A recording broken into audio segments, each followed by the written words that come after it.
it's a pleasure to talk about this film because I get very nerdy about these kinds of things. I start like Googling, the real capacities of people who live in the shadows and know a lot about international espionage. Do you get into that kind of mood?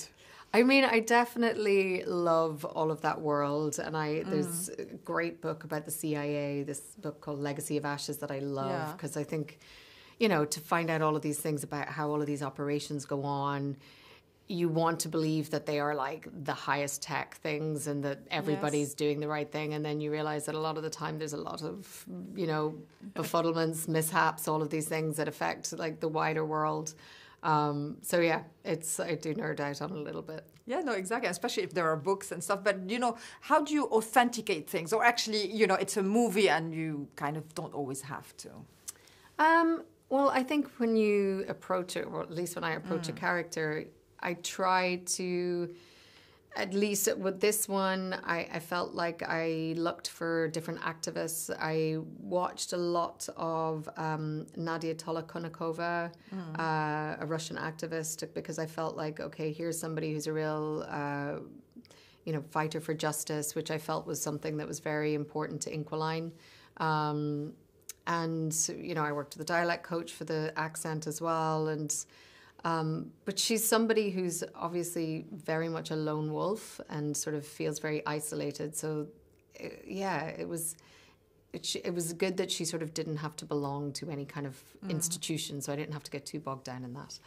Does that mean that you can also put your own imprint into how you see her and how you emotionally feel about her? Yeah, very much. I mean, I think part of the fun when you get these characters, because there's so little known about her, is you can fill in your backstory and you can really create a whole life for this person and imagine what it was, which was part of the fun.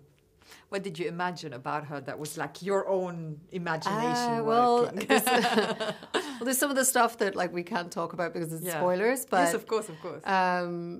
It's just her life, How does somebody end up in this situation? Because it is so unique and it's so sort of unimaginable to sort of you or I how that could happen. But yet there are people who sort of do live in this world, and it was quite fun. I just interviewed Rami, and part of the fun for him was to travel to all those glamorous places. How much traveling did you get to do? Well, I'm not going to lie. When they said it was Marseille and Istanbul, I may have been like, yeah, of course. Sure. It was really exciting. I mean, Marseille is an incredible city. Very buoyant. Very buoyant. I mean, we had such a great time there, and we were filming sort of just outside, but the city itself is just such a great place. And then Istanbul, I love Istanbul so much, and it's such a brilliant place. And we were filming in the old part of the city, which was just, it's been a while since I've been able to travel. I've been sort of in Scotland for a very long time, so it just felt very exciting, and it's great to be able to show all these great cities. Yeah, no, absolutely. That's about working with Rami and establishing kind of the connection that the two characters have, which is kind of virtual. Yeah, it was so great. I mean, I've known Rami sort of socially for about 10 years, and I've been such a huge admirer of his work. So I was like, when it was suggested this, I was like, I'd love to work with him.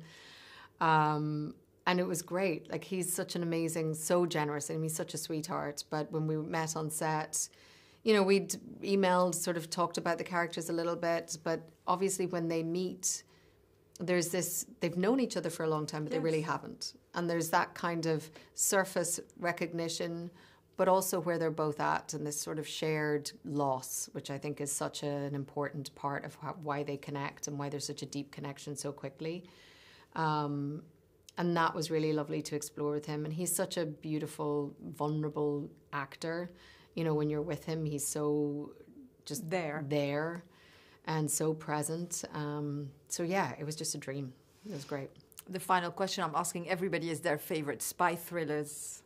Oh, gosh. Well, somebody just mentioned it earlier, and I was like, I love that one, 3 Days of the Condor, so I'll say that. Yes.